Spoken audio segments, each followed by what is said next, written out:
comienzo de la epidemia y su afectación en nuestro país. Y ahora sí voy a conversar con la doctora en ciencias Angelina Díaz García, directora del Centro de Estudios Avanzados de Cuba, un centro muy pero muy interesante y que también se ha unido, no es su principal labor, pero se ha unido al combate a la COVID-19. Muy buenos días, doctora, bienvenida. Muy buenos días y muchas gracias por estar en el programa.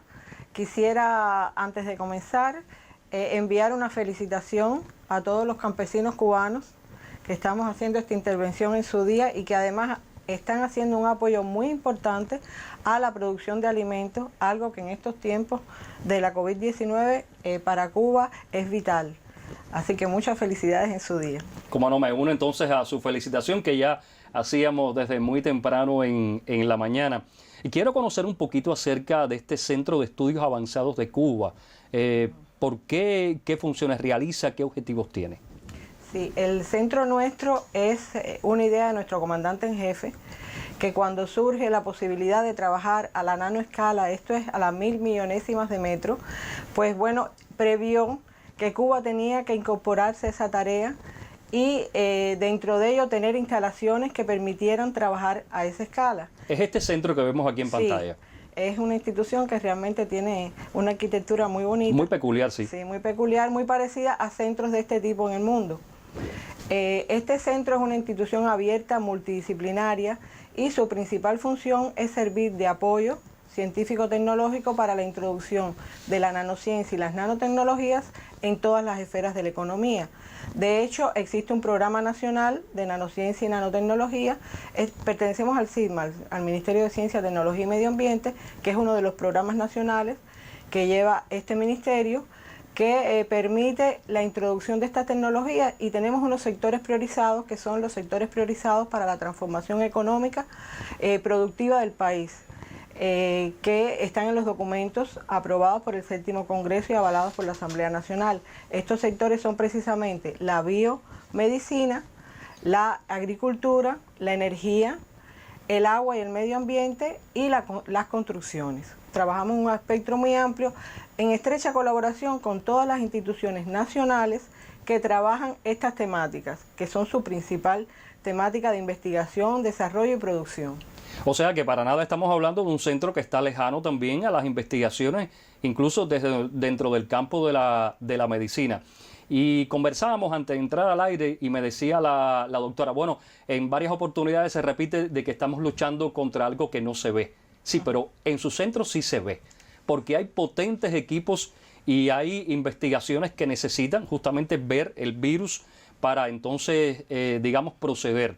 Quiero que me comente un poquito acerca de esto, de todos esos estudios que se están haciendo, de cómo su centro entra de lleno en el combate a la COVID-19. Sí, realmente el problema es que el virus tiene muchas similaridades con el trabajo a la nanoescala, porque realmente precisamente su tamaño está de varias decenas de nanómetros hasta centenas de nanómetros.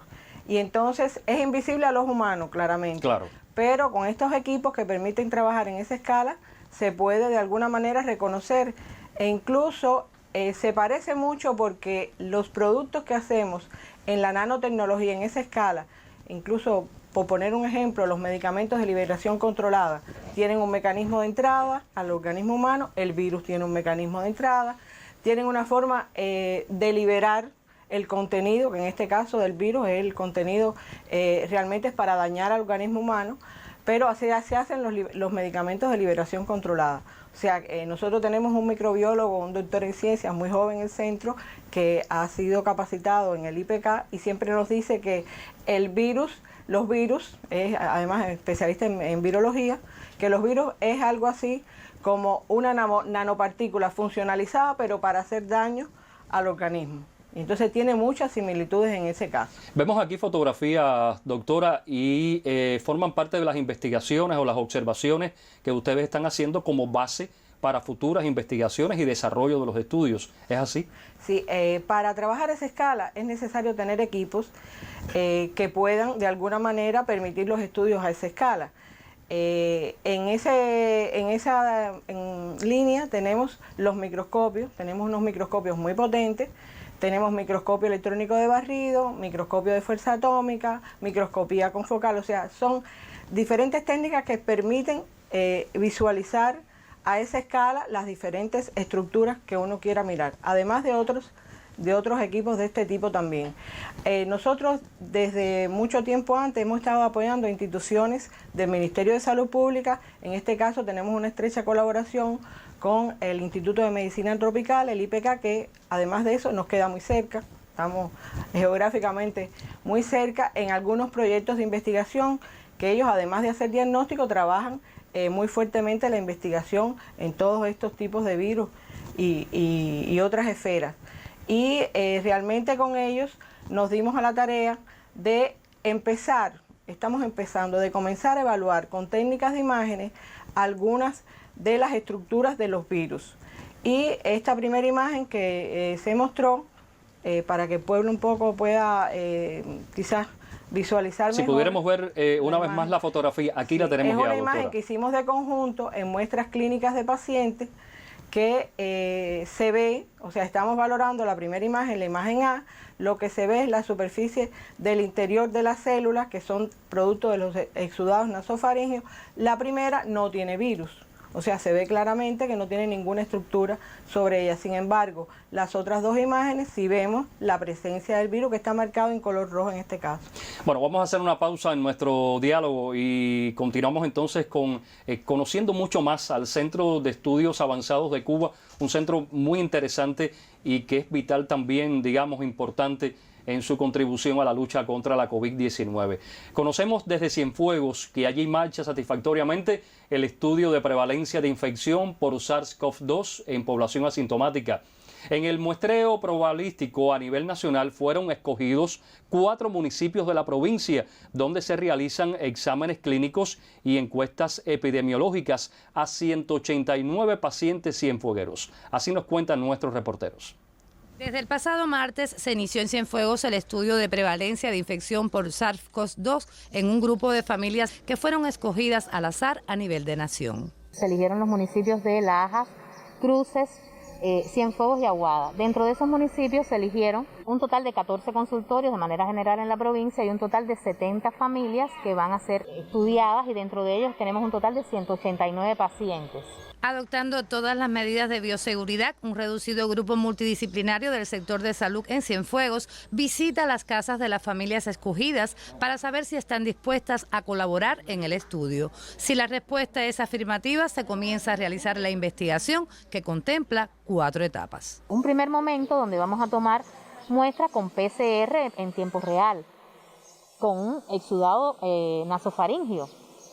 Un segundo momento y tercer momento se van a hacer entonces muestras por IgM e IgG, o sea, en suero del paciente, y el último momento donde se van a combinar entonces las dos cosas, el IgM, el IgG y además el PCR.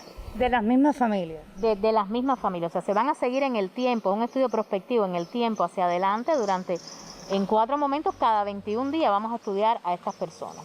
Las PCR en tiempo real se envían para el IPK y los resultados están en menos de 48 horas. Un paciente que pudiera ser positivo ante el PCR, se toman las acciones que normalmente hacemos ante la aparición de un caso positivo. Se ingresaría inmediatamente al paciente y se haría el control de foco a toda la familia y a todas las personas que sean contactos de este paciente. Cienfuegos tiene previsto culminar el estudio a finales de esta semana.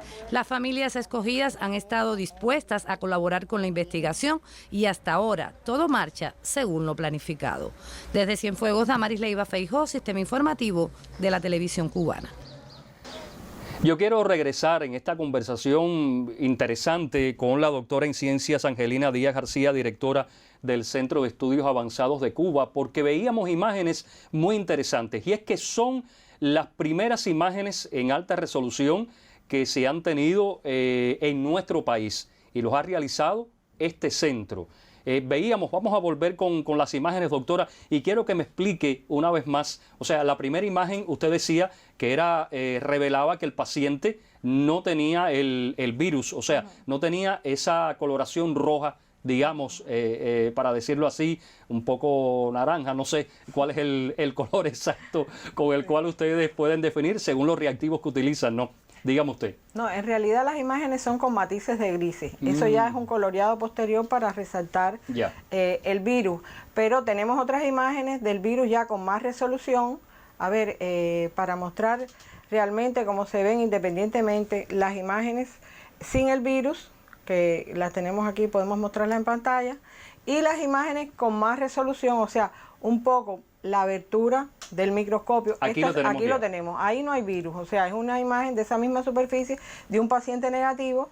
La próxima, aquí vemos un paciente positivo, o sea, se puede ver claramente, el virus tiene la proteína sobre la cual se enlaza a los receptores del cuerpo humano, que tiene un trímero y se puede visualizar, y además también la hemos coloreado, que es lo que vemos para que un poco te resalte más a la vista. Esto es importante porque estas son imágenes que pueden dar información. Estamos todavía en el proceso con los centros del MINSAP e incluso con los centros de BioCuba Pharma, tratando de analizar el virus producto de las imágenes. Hay métodos ya establecidos como el PCR, ahora se está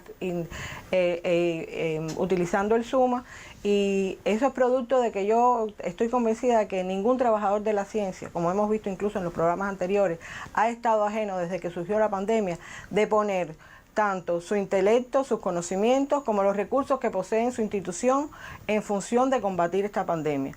Y por eso el convencimiento de que de alguna manera nosotros llegaremos al momento en el cual habremos ganado esta batalla.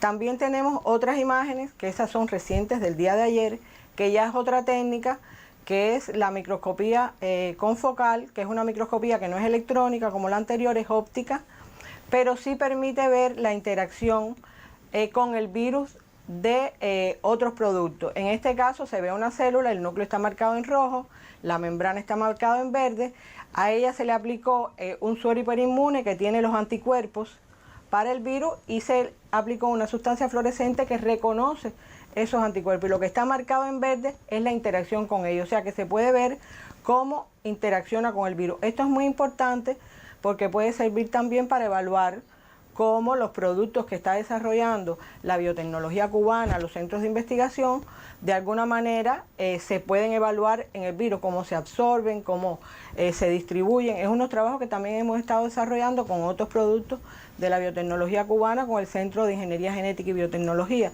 O sea que es un inicio a tratar de aplicar todas las tecnologías que tenemos a combatir fuertemente esta pandemia y a apoyar a todos los centros de Cuba que están trabajando tanto en diagnóstico como en métodos terapéuticos para combatir la pandemia e incluso vacunas.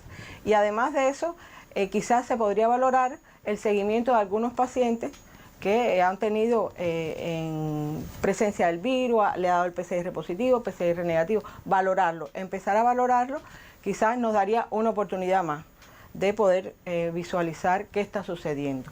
Insisto que en varios, digamos, programas de televisión vemos la recreación de la estructura del virus y algunas fotografías que suelen ser unas más atractivas que otras, pero realmente las primeras imágenes sacadas de los centros científicos cubanos corresponden con estas que ustedes vieron en pantalla y que responden al Centro de Estudios Avanzados de Cuba, en este estudio, en este aporte que realiza también este centro de ciencia, de tecnología, de altísima tecnología de nuestro país para el aporte, el reconocimiento a este virus. Y doctora, también en las condiciones de Cuba, porque quizás el virus pueda tener otras estructuras, otras, digamos, se me ocurre pensar así, pero en nuestro país pudiera también adquirir otras características y ustedes tienen realmente esa responsabilidad, ¿no? De dar a conocer, de identificar este es el virus. Sí, nosotros apoyar a los centros que realmente están trabajando que son los que tienen la experiencia en la evaluación de los virus. Es importante también resaltar que muchas de las imágenes que vemos que están incluso más detalladas son producto de cultivo celular. Quizás es una técnica que en Cuba habría que de alguna manera implementarla, lo que pasa que tiene las condiciones de seguridad biológica, etcétera. Yo quisiera aclarar, porque se han tratado los temas de seguridad biológica, que nosotros cuando hacemos las imágenes ya trabajamos con el virus inactivado. Todos esos procesos se hacen en el IPK, que tiene las condiciones para ello, y nosotros el procesamiento que hacemos es después de que el virus ya está inactivado, por lo tanto no tiene ningún peligro para los trabajadores del centro de momento. Y quisiera también ampliar en el colectivo de trabajadores. Bueno, yo le voy a proponer regresar un poquito más adelante, porque tenemos un reporte desde la provincia de Granma y me gustaría conocer al colectivo de trabajadores, porque usted dijo hace solamente unos instantes, mencionó la palabra jóvenes. Y por eso quería conocer, y además de los protocolos de trabajo que tienen establecidos, porque aunque no trabajan con el virus activo, pero creo que también cumplen rigurosamente con las medidas que ya tiene este centro científico, pero que además se le agregan otras a propósito de la COVID-19. Nos vamos a Granma. Efectivamente, las consultas de oncología en este territorio continúan prestando los servicios habituales. La alta complejidad médica de estas afecciones obliga a extremar las medidas en tiempos de pandemia para preservar la vida de los pacientes. Aun cuando el nuevo coronavirus ha obligado al sistema de salud a reordenar muchos de sus servicios, la atención a las enfermedades oncológicas continúa siendo una prioridad en el país. En la provincia de Granma es esta la segunda causa de muerte, por lo que se presta especial atención a los tratamientos de oncología. Por la importancia, son pacientes que están luchando por su vida y es importante continuarles con los tratamientos. Y eso se decidió desde el principio y así ha continuado.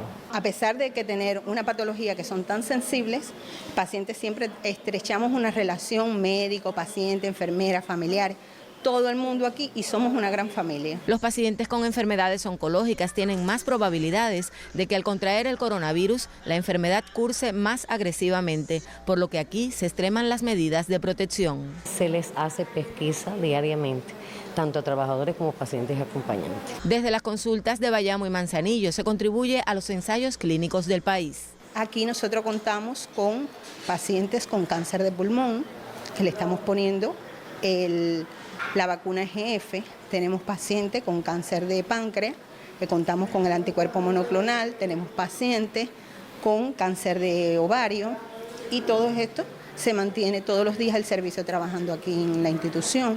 Ante la vulnerabilidad de estas personas, en Granma se implementan medidas de protección en cada una de las instalaciones, no solo para pacientes, también para el personal de atención médica encargado de disminuir el estrés y hacerle la vida más placentera a quienes padecen una enfermedad tan invasiva.